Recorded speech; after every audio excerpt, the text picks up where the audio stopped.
quiet and seemingly peaceful suburban neighborhood, the Anderson family had just moved into an old, dilapidated house.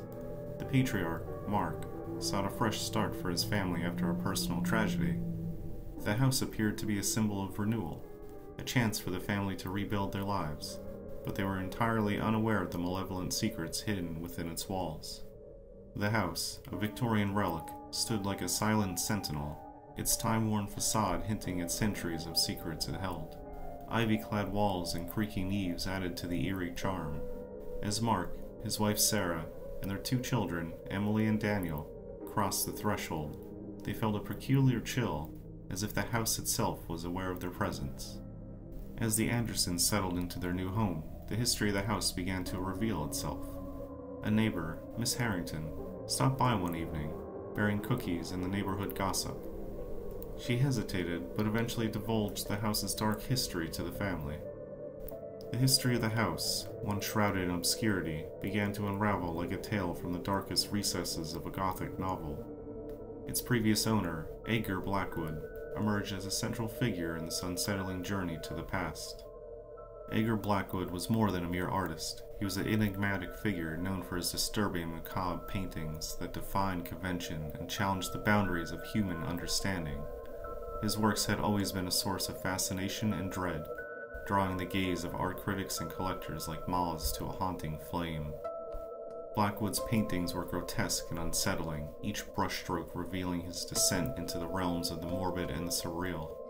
His canvases were filled with nightmarish figures, twisted landscapes, and tortured souls, and they sent shivers down the spine of those who dared to gaze upon them. Critics struggled to categorize his art, oscillating between awe and repulsion, their interpretations as diverse as the brushstrokes themselves. The local legend surrounding Blackwood was one that was whispered of madness and mystery. It was said that he had disappeared under inexplicable circumstances, leaving behind a legacy of paranoia and obsession that clung to the house like a malevolent specter. Some speculated that he had been driven to madness by his own art, while others believed that he had uncovered a dark, supernatural secret hidden within the very walls of the house. Blackwood's obsession with the macabre was not limited to his art. He had been known to delve into the arcane and historic practices, often conducting bizarre and unsettling rituals within the very confines of the home. The rumors and whispers grew with each passing year, as his name became synonymous with a darkness that defied explanation. As the days turned into weeks, the Andersons started to experience strange occurrences that disrupted the tranquility they had hoped to find. The first sign was the subtle whispering they heard in the hallways, faint and indistinct. They brushed it off as creaking of an old house, but the sounds persisted, growing more audible with each passing night.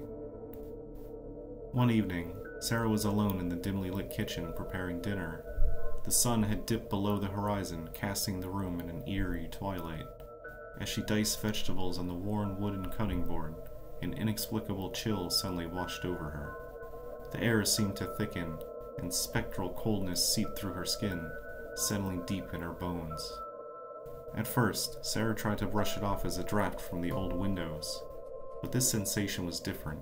It was as if an unseen presence had entered the room, casting a shroud of darkness over the familiar surroundings.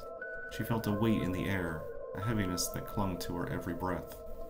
As she continued to chop vegetables, the shadows in the corners of her vision seemed to take on a life of their own. They twisted and writhed, their movements uncannily synchronized with her every move. The flickering light of the antique chandelier above her cast a peculiar, elongated silhouette. As she continued to chop vegetables, the shadows in the corners of her vision seemed to take on a life of their own. They twisted and writhed, their movements uncannily synchronized with her every move. The flickering light of the antique chandelier above her cast a peculiar, elongated silhouette that danced like a grotesque marionette on the wall. Sarah couldn't shake the feeling that she was being watched. It was an unshakable, palpable sensation that gnawed at her nerves. Every time she turned to glance over her shoulder, her heart would race, but there was never anything there, just the empty, dimly lit kitchen. She felt as if an unseen presence lingered just beyond her field of vision, its eyes fixed upon her, studying her every move. Her anxiety mounted, and she quickened her pace, the rhythmic thud of the knife against the cutting board echoing through the room. Each passing second felt like an eternity as the unsettling feeling of being observed refused to dissipate.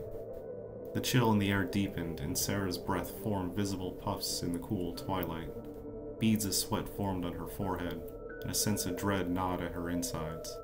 She couldn't explain it, but an undeniable malevolence seemed to hang heavy in the room. Sarah's hands trembled as she desperately tried to maintain her composure, her mind insisting that it was just her imagination, that there was a reasonable explanation for the unease that had taken over her. Yet, her instincts screamed at her to flee, to escape the ominous grip that had settled around her. The kitchen, once a place of comfort and warmth, had transformed into a chamber of dread. Sarah's every movement was fraught with tension, and the simple act of preparing dinner had become an ordeal. The feeling of being watched, of being not quite alone, continued to torment her, and she couldn't shake the overwhelming sensation that the house itself was conspiring against her and her family. As the unsettling incidents multiplied, the Andersons' once steady grip on reality began to crumble. The very fabric of their daily lives seemed to unravel, replaced by a tapestry of fear and paranoia. The house, once believed to be a sanctuary, had become a sinister prison. Sarah, in particular, bore the brunt of the haunting. Her initial fear had transformed into a gnawing paranoia, a conviction that the house itself was not merely a structure, but a sentient entity, a malevolent force that watched over their every move with intent. She felt its presence everywhere, as if unseen eyes tracked her every step. She became increasingly reclusive, retreating into the sanctuary of her bedroom. There, she felt a semblance of safety, the room's heavy drapes always drawn tightly shut, creating a fortress against the outside world. She would huddle beneath the covers, her eyes darting nervously around the dimly lit room. Sarah's sleep patterns shifted drastically. Night after night, she would stay awake, peering into the darkness, waiting for the eerie sounds to begin. The clock on the bedside table ticked away the hours as she clung to her vigil, determined to ward off the unseen threats that lurked in the shadows. The eerie sounds that haunted the house seemed to intensify in her presence, the creaking of the floorboards, the faint whispering in the walls, and the inexplicable drafts that seemed to encircle her room became nightly tormentors.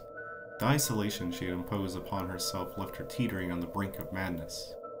Conversations with Mark grew strained as he struggled to understand the depths of her paranoia.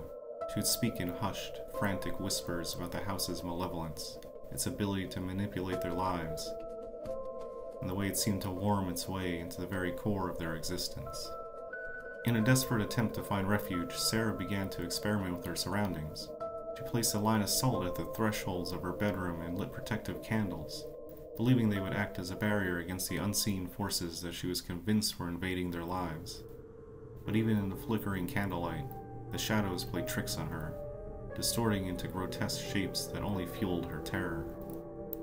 Mark watched helplessly as his wife's sanity slipped away. He had always been the voice of reason in the family, but now he felt powerless to ease her torment. The isolation and constant vigilance had taken a toll on her appearance. Her eyes were shadowed with sleepless nights, and her once vibrant spirit was waning.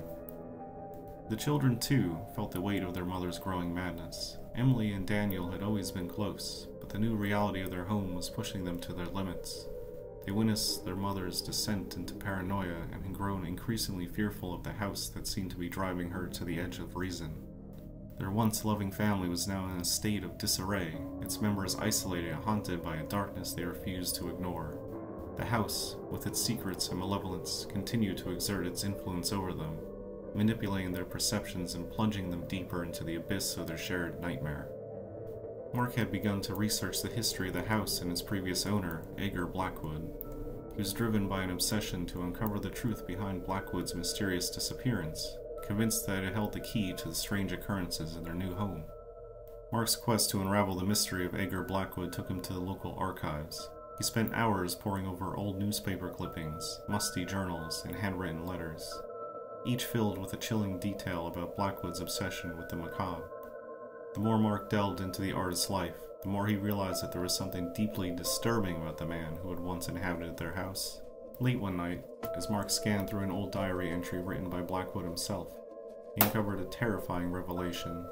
It detailed the artist's descent into madness and his growing obsession with a hidden, supernatural dimension lurking behind the everyday world. Blackwood believed that he unlocked the gateway to this otherworldly realm through a series of grotesque experiments and dark rituals conducted within the very walls of the home. The Andersons, each grappling with their own fears and obsessions, found their relationships fraying. Sarah's paranoia was driving her deeper into isolation, and she believed that the very walls of the house were plotting against her. Mark, now obsessed with uncovering more of the Blackwood secrets, had little time for his family. The strain in their marriage had become palpable. Emily, their eldest, was also affected. She began to have troubling dreams where she encountered the spectral presence of a young girl named Lucy, who seemed to be of the same age as Emily. Lucy's appearance was eerie, with raven black hair and sad, haunting eyes. She would whisper words that Emily couldn't quite understand, and the dreams left her feeling deeply unsettled. Daniel, the youngest of the family, tried to maintain a sense of normalcy, but he often found himself tiptoeing around strange occurrences in the home. The once loving family now seemed to be unraveling. The house's malevolence continued to intensify, like a festering wound that refused to heal. It became relentless in its torment, manipulating not only the physical environment, but also the very perceptions of the family members, pushing them further into the abyss of their shared nightmare. The once familiar surroundings of the house transformed into a distorted, nightmarish landscape. Shadows, once benign, took on grotesque forms. In the soft lamplight, they writhed and contorted, forming shapes that seemed to mimic human figures. These shadowy specters danced on the walls in a macabre phenomenon, their movements unnervingly synchronized with the family's every move. Eerie whispers seemed to seep in from the very floorboards and walls, as if the house itself was trying to communicate with its unwilling inhabitants. The whispers were spectral and indistinct, as if a multitude of voices murmured in an incomprehensible chorus. The words were just beyond the edge of understanding, leaving the family members with a sense of dread and unease that only grew with each passing day. The house, if it could still be called that anymore, seemed to pulse with a sinister energy. Its walls exhaled an icy breath, and the very atmosphere within its rooms grew heavy with foreboding. It was as if the house were a sentient entity, a malevolent presence that reveled in the growing fear and paranoia of its inhabitants. As the family members clung to the remnants of their sanity, questions of how to confront this relentless, supernatural force weighed heavily upon them. The house had taken on a sinister life of its own, and their shared nightmare was far from over. As the situation grew increasingly dire, Mark felt compelled to uncover the truth behind the malevolent haunting in their home. A dangerous mix of obsession and desperation led him to the idea of conducting a seance. He believed that by communicating with the spirit of Edgar Blackwood, they could perhaps find a way to understand and ultimately dispel their sinister force that had taken over their lives. One dark, stormy night, Mark gathered his family in the dimly lit living room. They formed a circle holding hands and lit a single candle in the center. Mark's voice quivered as he attempted to communicate with the otherworldly realm he believed was tied to the home. The seance took a nightmarish turn as the family members, desperately attempting to communicate with Blackwood's spirit, found themselves in a terrifying descent into the unknown. As they reached out to bridge the gap between the physical and supernatural worlds, the boundaries between the two began to blur in ways they could have never imagined. The candle in the center of the room, once a symbol of hope, now became a source of disquiet. Its flame flickered wildly, casting eerie, dancing shadows that seemed to have a life of their own. The room's dimly lit walls became canvases for these haunting, fluid apparitions, as if they were portals to another realm. The very air they breathed grew thick with tension, and it was as if the house itself had stirred in their attempt to pierce the veil between the living and the dead. Sarah's paranoia, already at an unbearable level, intensified to the point of sheer madness. As the shadows danced and writhed, she began to scream, her voice a cacophony of terror. In her frenzied state, she believed that the house itself was closing in on them, its walls stretching and contorting to swallow them whole. Her screams echoed through the room, and the sound was as harrowing as the visions that tormented her. Mark, who had initiated the seance in an attempt to uncover the truth, found himself completely consumed by guilt and despair. He was overwhelmed at the horrifying visions that assailed him, visions of Edgar Blackwood conducting his grotesque experiments, as well as the tormented spirits he had inadvertently unleashed upon his family, filled his mind. Mark's sense of responsibility for bringing his family into this living nightmare grew heavy. He had hoped to uncover the secrets of the house and free his family from its torment, but now he's confronted with the horrifying consequences of his actions. The guilt was suffocating and threatened to drown him in a sea of despair. In the midst of this chaos, Emily and Daniel, the youngest members of the family, clung to each other in desperate bid for comfort and security. The room seemed to warp and twist around them, as if the very walls were shifting and closing in. They huddled together, their small bodies trembling with fear, as an overwhelming sense of dread filled the air. The seance had unleashed a torrent of supernatural forces that they were ill-prepared to confront. The boundary between the living and the dead had blurred to the point of no return, and they were now at the mercy of the malevolent entities that had been awakened. In their terror, they reached out for one another, the family bond strained but unbroken. As they faced descent into madness that threatened to consume them entirely, the malevolent forces that they had hoped to confront now loomed over them, their presence darker and more menacing than ever, as the house itself seemed to gloat in its triumph. In the end, when all hope seemed lost, the malevolent entities were faced with an indomitable force they had not anticipated. The unshakable bond of the Anderson family. The family members, battered and worn from their ordeal, found a wellspring of strength deep within themselves, kindled by their love and determination to protect one another. Mark, Sarah, Emily, and Daniel stood in the dimly lit room, their hands joined in a circle, their hearts beating in unison. The malevolent entities, enraged by their intrusion, unleashed in a final, desperate assault for their ethereal forms contorting and writhing in a frenzied attempt to resist the family's united front. Sarah's voice, once filled with terror, now echoed with defiance. Her incantations, infused with unwavering resolve, cut through the chaos like a beacon of hope. She called upon the protective forces of love and familiar unity, her words a powerful counterforce to the malevolent entities that had held them captive. Mark, his guilt transformed into determination, faced the tormentors head-on. He stared into the abyss of their malevolence and, with an unwavering voice, spoke the love that bound the family together. He implored the entities to release their hold and return to the shadows from whence they came. Emily and Daniel, still clinging to each other, provided the emotional core to the family's resistance. Their small but resilient presence served as a reminder of the love that had always been the source of their strength. As they witnessed the malevolent entities being pushed back, their belief in the power of love solidified, and they knew that as long as their family remained united, they can conquer any darkness. As the family's voices grew stronger, the candle's flame burned brighter, its radiance pushing back the forces. The room was bathed in a warm, protective glow that seemed to cleanse the air of all the malevolence that had festered within it. The entities, unable to withstand the power of love, were drawn back into the very walls and floors of the home. With a final, frenzied struggle, they retreated, their forms dissipating into the thin wisps of darkness. The room, once a battleground, fell into a profound silence. The heavy atmosphere that had plagued the family for so long lifted, replaced by a profound sense of peace.